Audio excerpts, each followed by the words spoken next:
Among the Democrats responding to Trump's speech tonight was New York Congressman Adriano Espaillat. He delivered the Spanish language response, speaking directly to Hispanic Americans. And Congressman Espaillat joins us now. He's the chair of the Congressional Hispanic Caucus. Welcome, Congressman. Good morning. Welcome. Oh, my goodness. It is the morning. Sir, can you just tell us what were, I think that there are people out there that would say, oh, the Spanish language response, the talk was about immigration. But I would bet my bottom dollar that there was a large conversation about the economy. No question about it. I mean, immigration is sort of like joining at the hip with the Latino community, but you know, table issues and pocketbook issues are so critical. In my district, for example, we have 524,000 people that are on Medicaid out of 780,000 people, and 108,000 are on Medicare. Over 200 households are on food stamps. So these pocketbook issues are critical.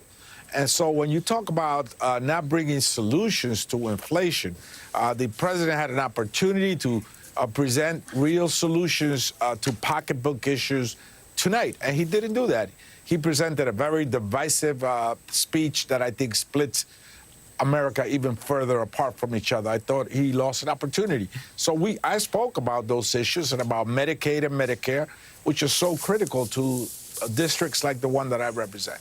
You know, I also thought it was interesting, Congressman, that in as much as there was what Donald Trump said about immigration in this country, there was what he did not say. He didn't talk about the fact that agriculture leaders, that construction leaders are saying, you are going to decimate my workforces if you continue on with this mass deportation plan that you have. He didn't talk about the fact that houses of worship are currently suing his administration because they don't want ICE showing up in a sensitive place like a place of worship, going after moms and dads who are there to praise, not to be in a situation with law enforcement. But he did say this, and it is about the path to citizenship that he is putting up for sale in the form of a gold card. Take a listen. We have developed in great detail what we are calling the gold card, which goes on sale very, very soon. For $5 million, we will allow the most successful job-creating people from all over the world to buy a path to U.S. citizenship. It's like the green card, but better and more sophisticated. What does it tell you that he is treating immigration to this country like an episode of The Price is Right? Well, I agree. This is not a version of American Express to get a green card. But you know, he didn't present options. You know, we feel very strongly that the border should be secure as well. Latinos also want a secure border. There are many members of the Congressional Hispanic Caucus that represent border districts. But we also want dreamers. We want to make sure that farm workers who are not showing up to work show up to work, because if they don't, it will show up in our cash register.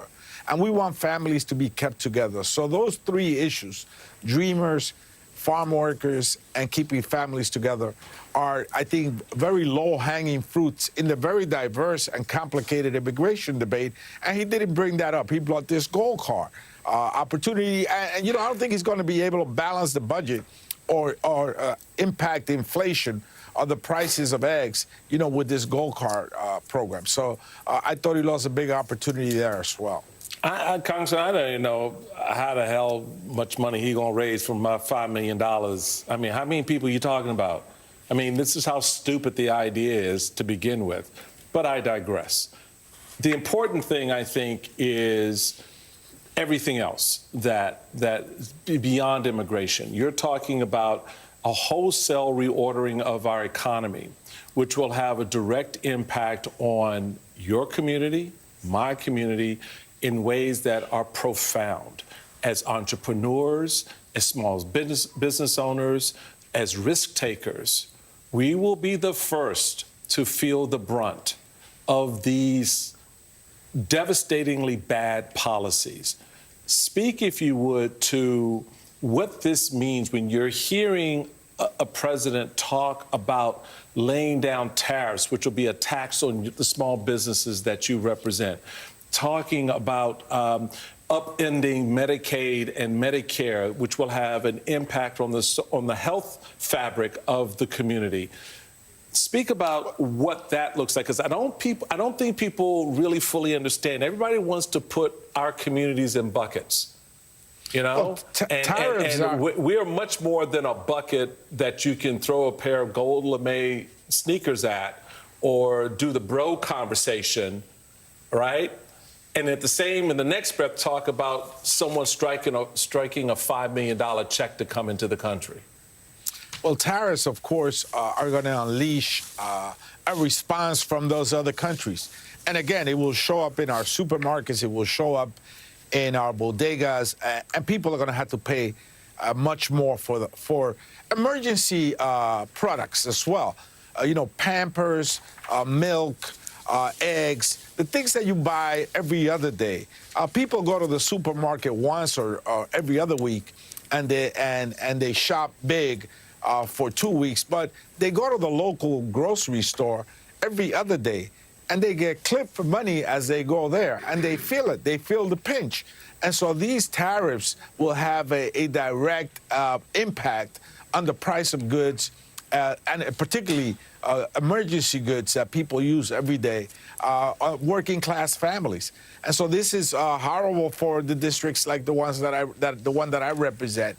And so we're hoping that there will be some plan to curb inflation. Now, he didn't bring any plans. He didn't bring any suggestions. He didn't bring a short-term or long-term plan to address inflation in neighborhoods like the ones that I represent. All right, and with regards to, let me just add one last thing. With regards to immigration and the massive raids, there's fear out there. So local businesses are not seeing the kind of foot traffic that they regularly see. So you go to the commercial arteries in many of our neighborhoods, and it's a dead town. And so this is having an impact as well on our local economy. All right, Congressman Adriano Espaillat, thank you so much, sir.